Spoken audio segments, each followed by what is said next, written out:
To Athens and Return.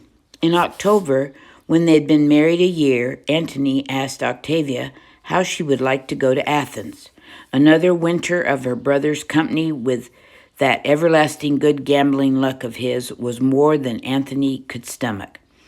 The Egyptian also kept whispering to him that his genius would be better off after away from Rome and Octavian. So he had thought of Athens. Athens was not so exciting as Alexandria, but it was interesting and surely far more beautiful than this town made of brick. Athens also was so much nearer to Asia. He could keep in closer touch with Herod and his affairs in Palestine. He might go himself and help the Roman troops fight back the Parthians. He might even make an invasion into Parthia next spring. With the possibility of a dangerous campaign ahead of him, Antony made out his will before they left. Octavia kept delightfully busy with traveling arrangements for the baby and the packing. She did not see the will. Antony took it to the temple of Vesta for safekeeping.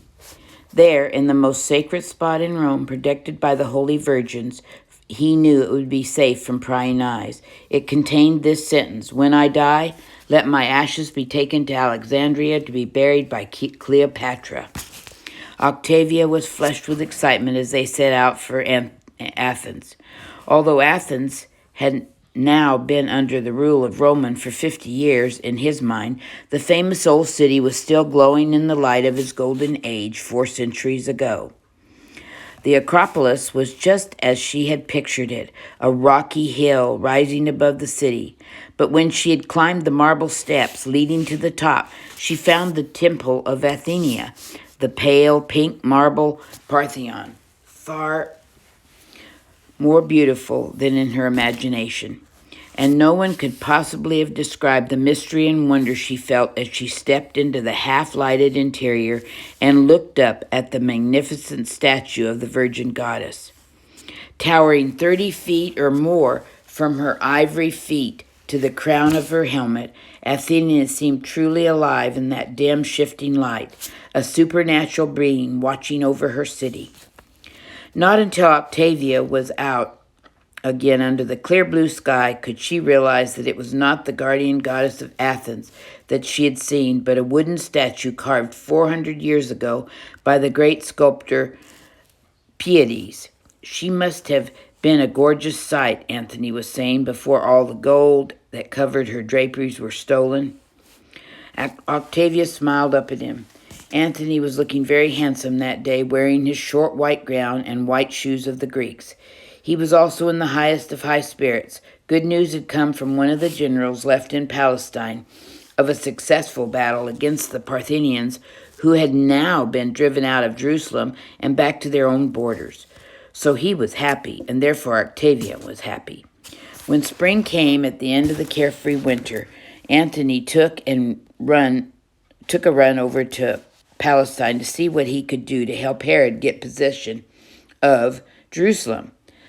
Though the Parthians had been driven out, the young Maccabean, supported by his party of wealthy Sadducees, were still in control of the city.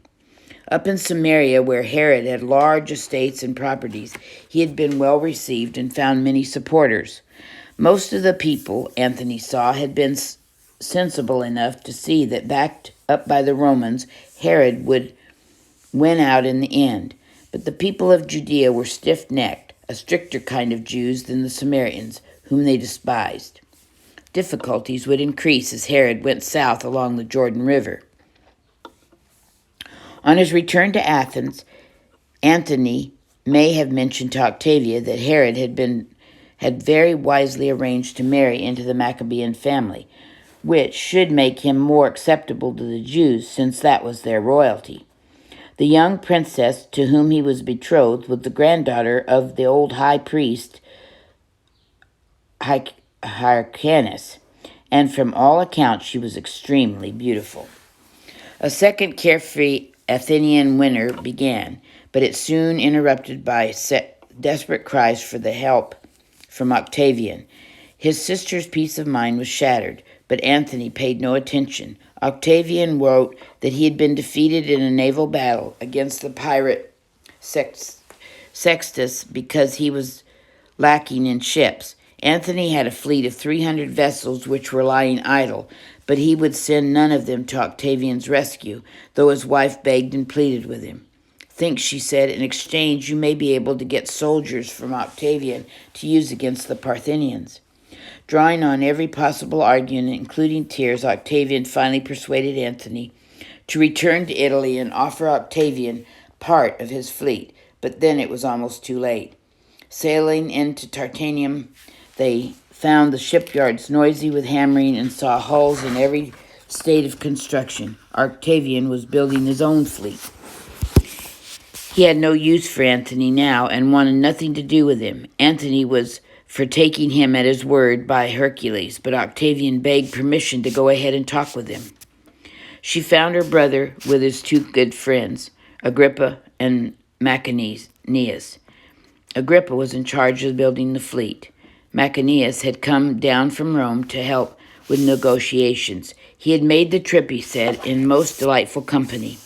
The poet Virgil, whom had come with him, and also another poet by the name of Horace, to whom Virgil had introduced him, and who had written a most amusing account of their little journey. Octavian drew the two men aside, begging them to use their influence with Octavian, and then she pleaded with her brother. I am utterly miserable. Everyone looks to me to keep peace between you, and if you two remain unfriendly, I shall have utterly failed perhaps to protect Rome from another war. Her tears melted Octavian, for he loved his sister. To please her, he agreed to dine with Antony that night, and at length, with her help, they came to an agreement. Antony would leave 100 warships for Octavian to use in conquering Sicily. In return, Octavian promised to send 2 legions for Antony's future use against the Parthians. Then, when Octavian smiled upon both of them, the 2 men parted as nearly friends as they could be. Antony left for the east again. Octavian went only part way with him, kissing him on the cheek, telling her to wish him good luck, to be happy and take care of the babies. He sent her back home.